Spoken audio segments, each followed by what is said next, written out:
I'm going to help you with some implementable strategies that you can start to use right now today to support you in your leadership year. Does that sound good? Great. Let's get started.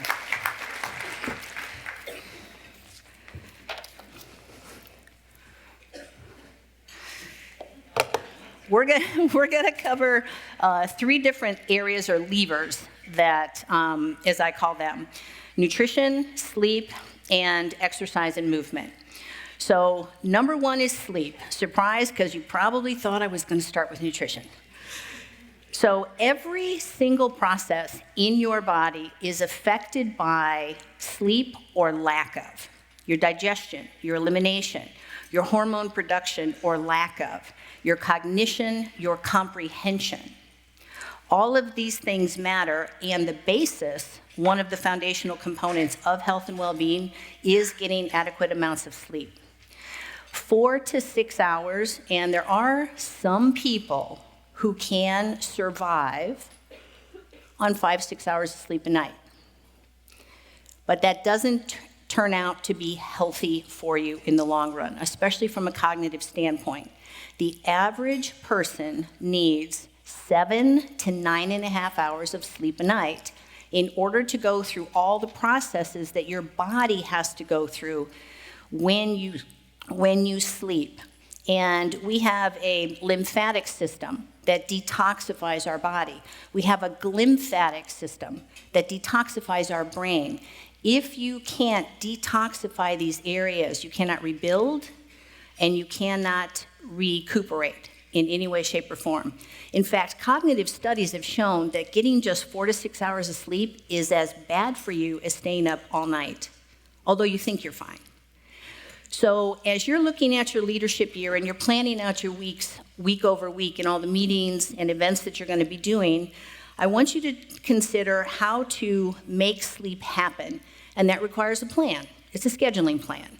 So you look at your schedule for the week, and this is how, when Michael and I travel a lot and we're at different conferences and our hours are not always our own, we actually have to look at our sleep plan and start to chart it out. When can we get some sleep? Do we catch a couple hours here and there? Do we sleep in a little bit later in the morning? Because we need a certain amount of resilience to do the things that we want to be able to do, and so do you. So when you're planning out your week, actually schedule. If you know you've got a super early meeting the next morning, try not to do a super late meeting the night before. This doesn't always work out, but it's one of these ways that you actually start to look at how to prioritize you and the resources that you need to bring to the table. And here's another thing that I just want to say. As a leader, people are looking at you for a variety of things. It's not just your ability to talk to a crowd or handle a meeting or raise dollars. They're looking at how you respond to situations. How you treat yourself makes a huge difference. So if you're tired all the time and you're harried and rushed all the time and you're snapping at people because you're tired all the time, you're actually setting the tone for future leaders. And that tone is, oh my God, this job really takes it out of you. And that's not what we're trained to do, right? So make a plan, schedule it, and that plan needs to be consistent. So ideally, you want to get up within the same hour and a half and go to bed at the same hour and a half, night over night, if you can. Because the body likes consistency. The body likes to be able to rely on its ability to go through the processes it needs to rebuild, restore, and rejuvenate. Start turning off your devices early if you can, and if you're working on the computer and you're looking at your phone and you're answering emails, put the night mode on. I know we have it on phones. I know that there are programs on the computer, such as Flux, that you can put on, so it starts to dim the blue light.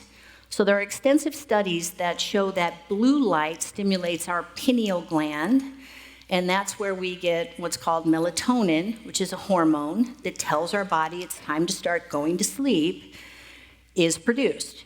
So if we're activating it past hours, the body's confused because it's like, well, I thought it's bedtime. No, it's not bedtime. right?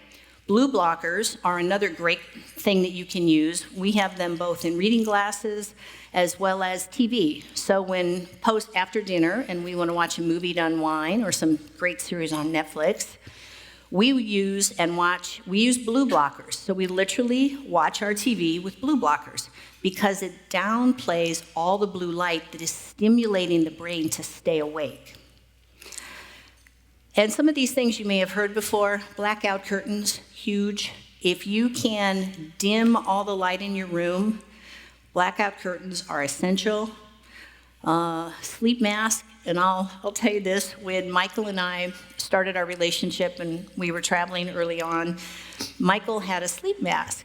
And at first I thought, well, that's kind of prissy. Until I got one.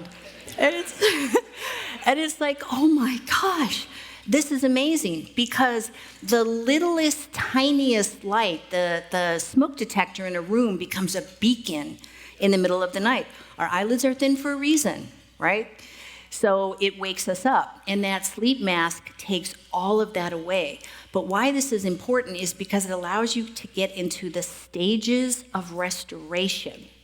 That's the most important thing. It's not how long you're in bed, it's if you're able to get into the stages of restoration and rebuilding. That's how you wake up refreshed. Couple other quick tips. The body sleeps better at cooler temperatures. So even if you're somebody who tends to run and like it a little bit warm, 62 to 64 degrees in the ambient room is a little bit better for the body. Because to get into restoration, we need to lower the body's temperature. That's a big part of the lymphatic system and the cleansing of it. If you snore, get it checked.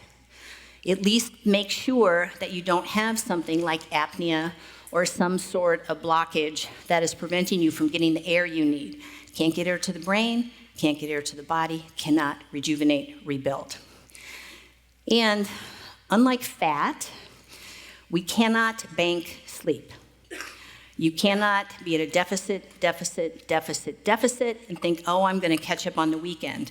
That used to work maybe when we were teenagers or in our 20s, but it doesn't. There is damage that is done to the body and to the brain by continual deprivation of sleep. Lever number 2.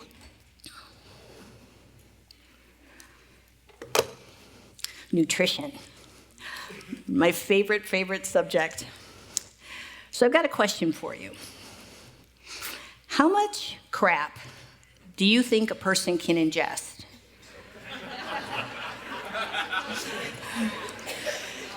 Before the cumulative load starts to erode your health? I don't know. And neither does the medical industry. But it's happening, and we're watching it all around us every single day. Now, this is something that's really important, and I need you to hear this. It's not your fault. We were not taught how our bodies work. And we didn't have to deal with compromised food supplies like we do right now in terms of what's in our food or not in our food. But it is your responsibility, and I'm going to paraphrase the great Zig Ziglar, nothing goes into my mouth without my permission.